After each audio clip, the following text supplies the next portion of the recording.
something that's coherent.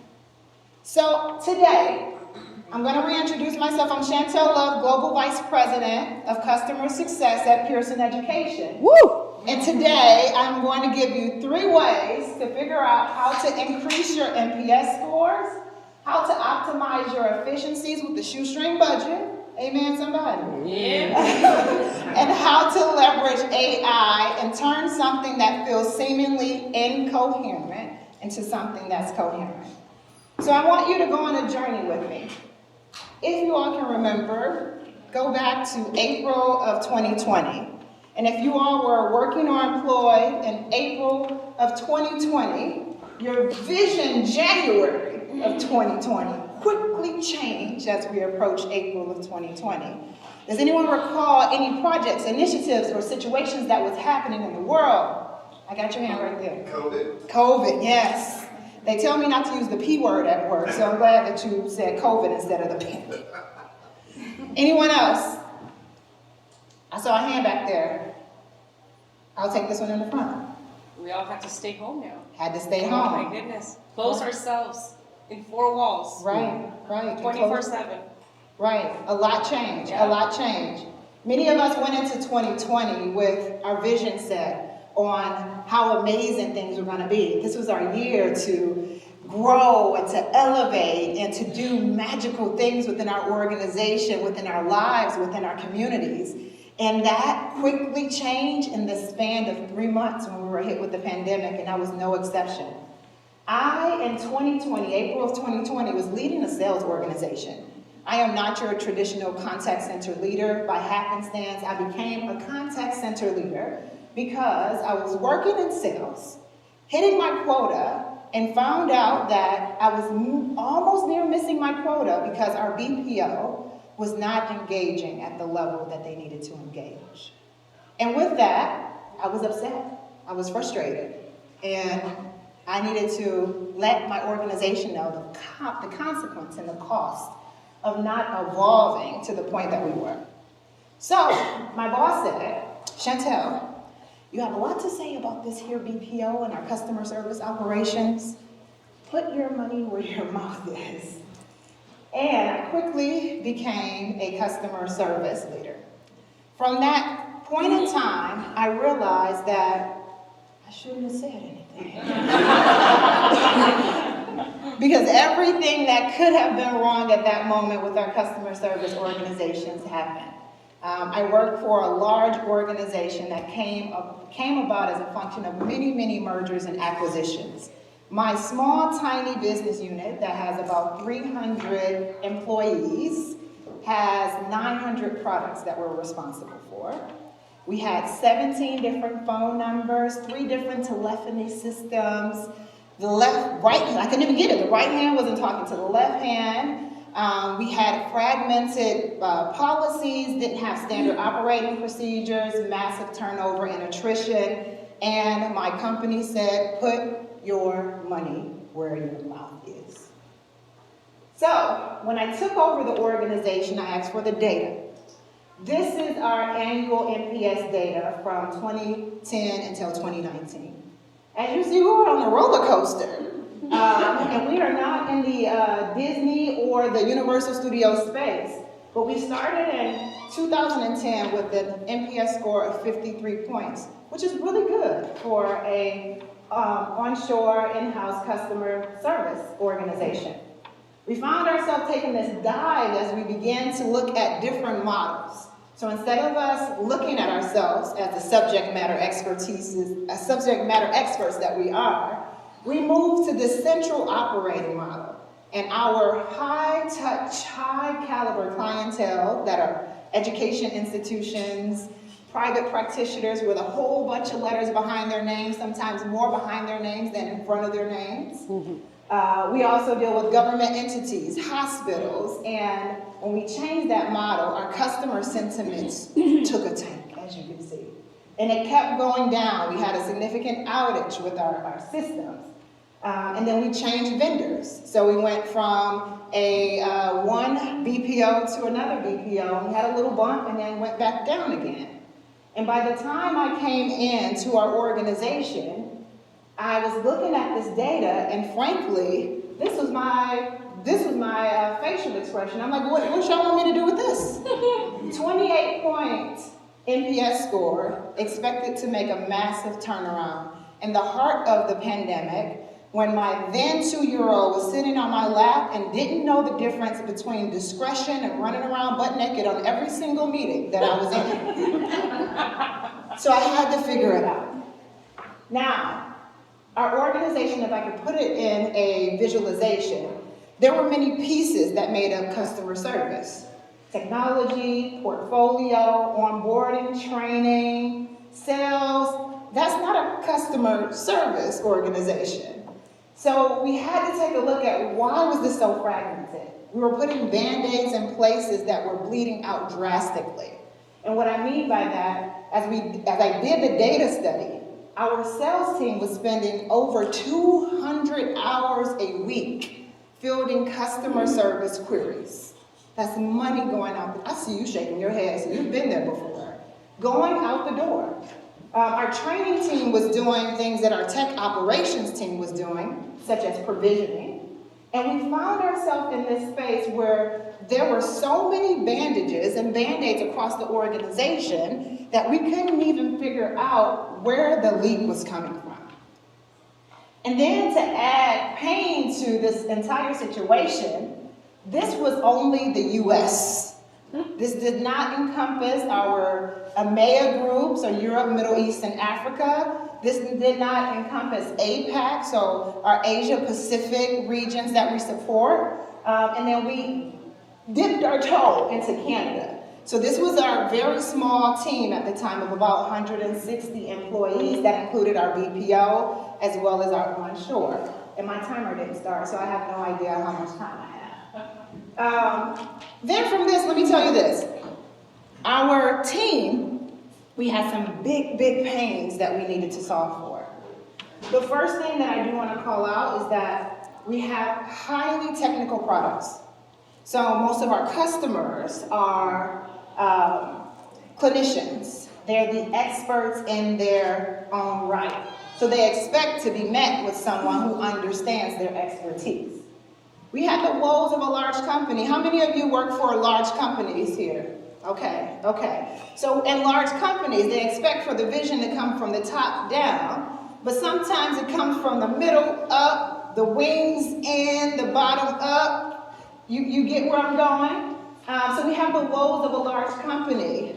We also had challenges that came directly from our customer sentiments, centered around the fact that we had an outsourced vendor that spoke English, but to our customers, it wasn't legible to them. So they were questioning the value of the service that they were receiving from us. We had an onshore, in-house, offshore model that was so misaligned, and I'm airing the dirty laundry, I'm gonna get there. It was so misaligned, and I came in with a recent role change. So as I was coming in with this recent role change, year one, clean sweep, year one, look at the data, year one, make the turnaround. We had success in the US. We found ourselves in a space, in the US specifically, in year one, where we increased our NPS score. We started from scratch, cleaning up our standard operating procedures. We hired an entirely new team. And I found myself in every single interview until we hired 100 new agents in our organization. And it was kind of like dating for me. In those interviews, I asked them, I said, it's chaotic here. The left hand is not talking to the right hand. We have 900 products by way of mergers and acquisitions. This system doesn't talk to that system. Our customers are pissed off. Why do you want to work in this chaos? We found some individuals who are very heart-centric, individuals who believed in our products, individuals who were challenged by solving problems. And that success led to me paying the performance penalty. Any of you familiar with the performance penalty? Okay, I see one hand. So for those of you who are not familiar with the performance penalties? I'm sorry if you're a high and overachiever, it's gonna come really soon. When you do really good work, they're like, oh, you did that really good. That's it. Ooh, somebody already knows it, shaking your head. Can you do this? Can you do this? Can you add this? Can you do that? So I got hit with the performance penalty, and I need to reintroduce myself one more time. So you met me as Shantel, Vice President of Customer Success. I'm also the Vice President of Customer Service, Customer Support, Inside Sales, Credit Services. I am also the NPS Optimizer, Strategist, Effective Entrepreneur. I'm a Change Management Consultant, Personal Branding Coach. I am also Isaiah's mom. I am also Quentin's wife, champion of bringing Tybo back.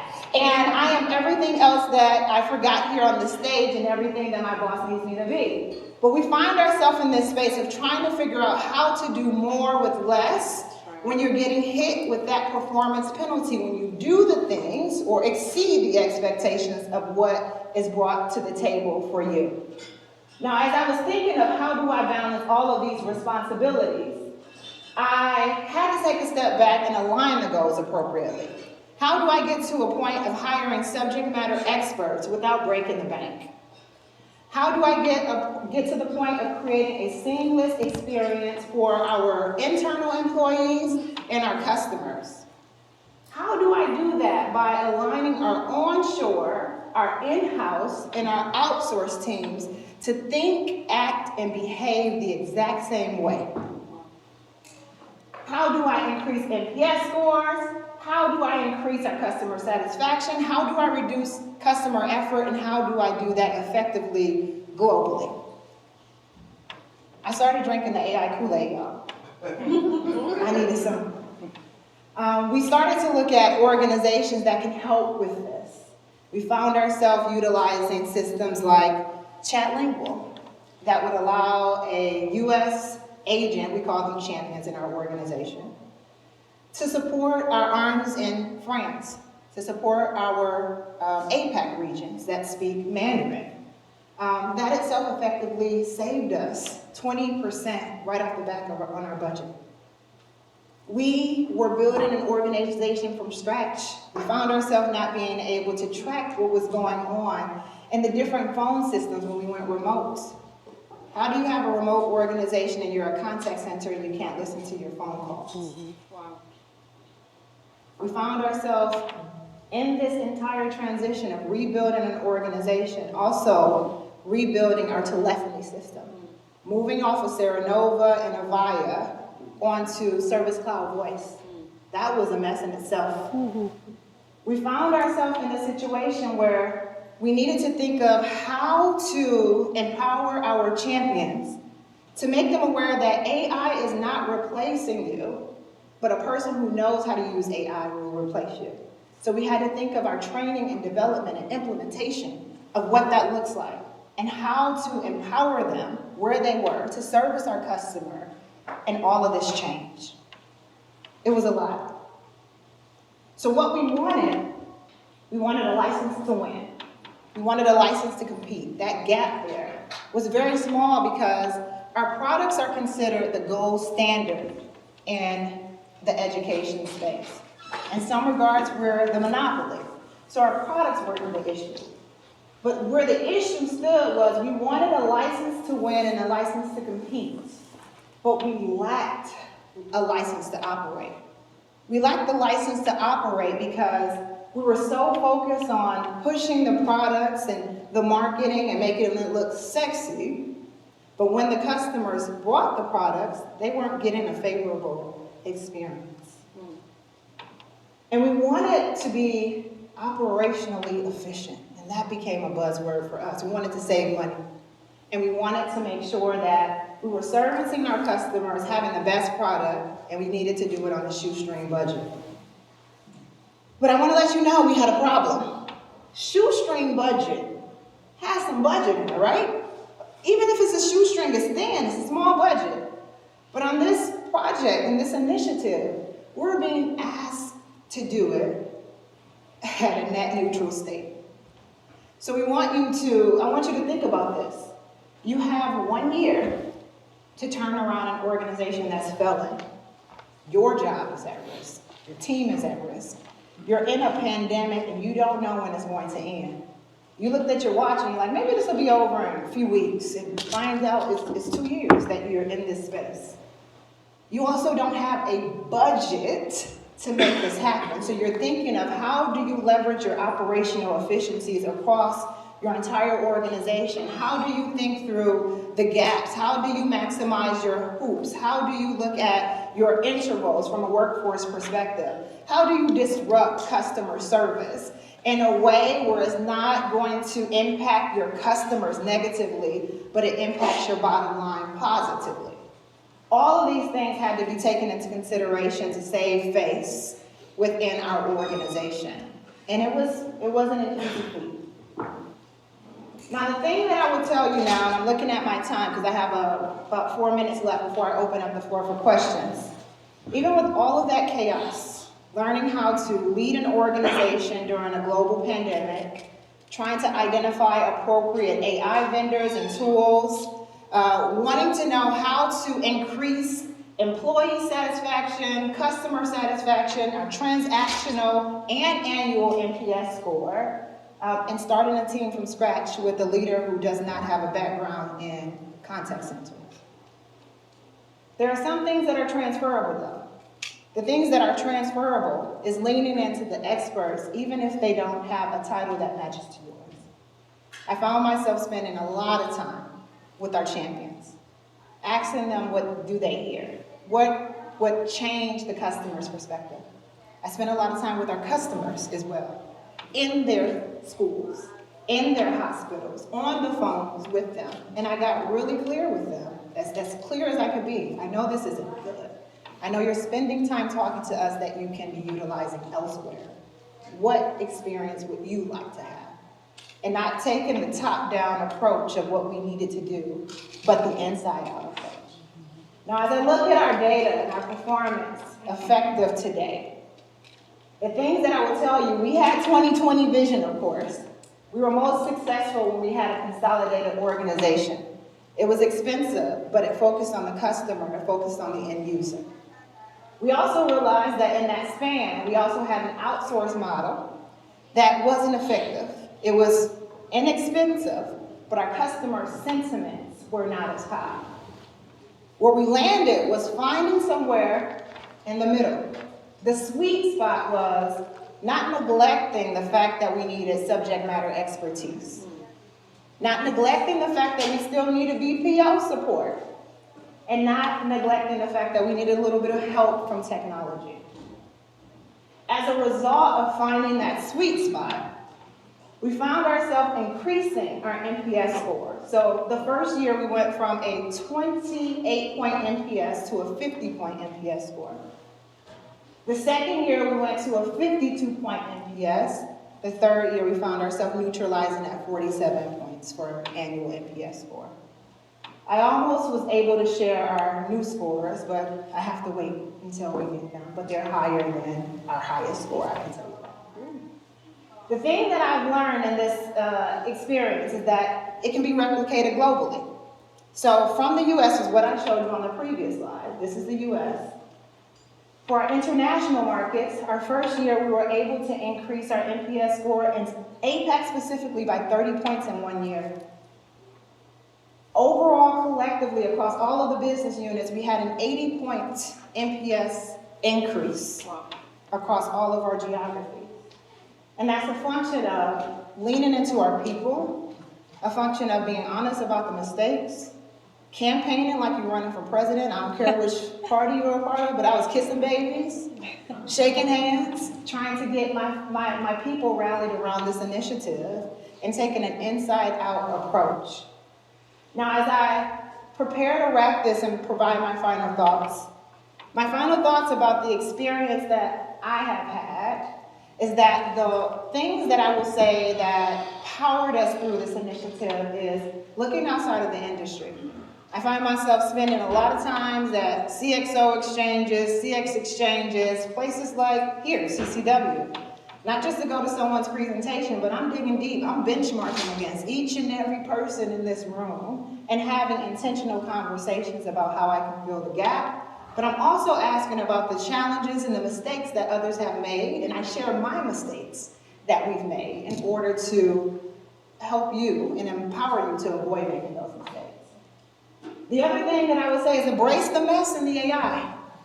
And what I mean by that is, when we started our AI implementation, I didn't realize how dirty our data was. And when you put dirty data in AI, you'll get a result. It'll be dirty. But as you're going through AI, think about the people who will be impacted and affected by the AI. Your customers, your champions, your products, your ecosystem, data governance. Think about all of that holistically and what that looks like and embrace it as you go through it, because goodness knows it's not going anywhere. It's new to many of us in this room, but I work for a company where we've used AI for well over a decade for our products. The other thing that I would say is succeed by including your team. I am one of few executives who bring my agents to CCW Las Vegas. And I allow them to talk to vendors because I know I'm the type of boss where people will not leave. And if they choose to leave, it's for something better, and I know it's not my fault. But their perspective is different than mine. They're closer to the customers, closer to the products than I am. And their perspective is a function of the increase that we saw in NPS scores. Solve for now and later. When you're looking for vendors, don't just look for a vendor that gives you an answer on what they can do today. As I showed you my performance penalty, I was US year 1, became global year 2, and every other title that you saw on that page. So looking for something, a solution that solves for now and later. And lastly, are there any questions? Got one back there? Hey. Yeah. First of all, I love your journey. I think it's remarkable. My question to you would be, have you always been a disruptor in whatever you've done, or is that something that you kind of had to dig deep and find that within yourself taking on that role? I've always been a disruptor. I think initially I was afraid to disrupt because many of us are told to fit into a box, but the box doesn't get you that far. I recently took a Clifton Strength Finders, and I'm an arranger and an individual who sees patterns and trends and a futurist. I'm always looking for ways to make things better. Always challenging yourself, I see. Right.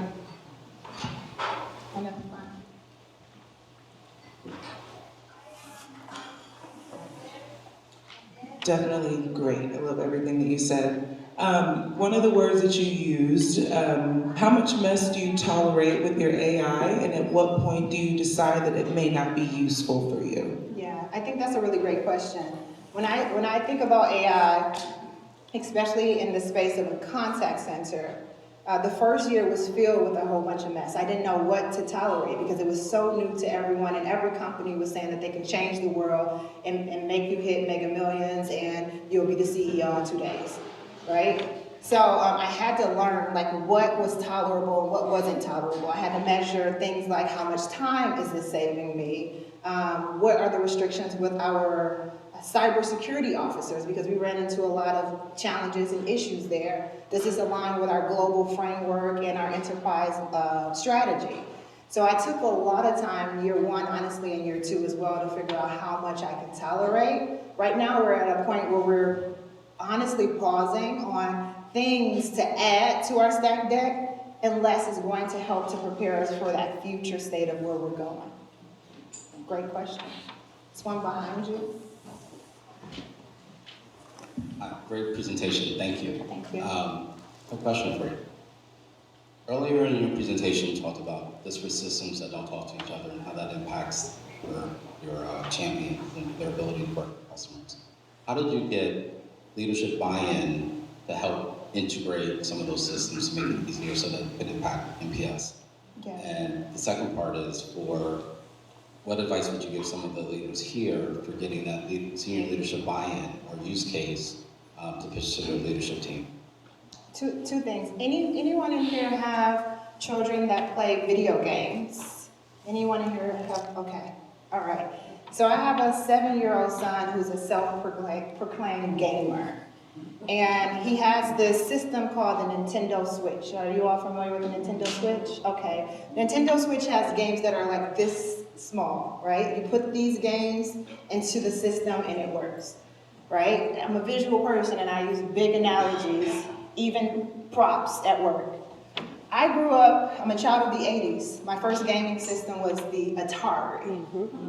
So I brought in an old school Atari and my son's Nintendo Switch system and tried to put it into the system and asked my leadership team to make it work. That's what they typically ask of us.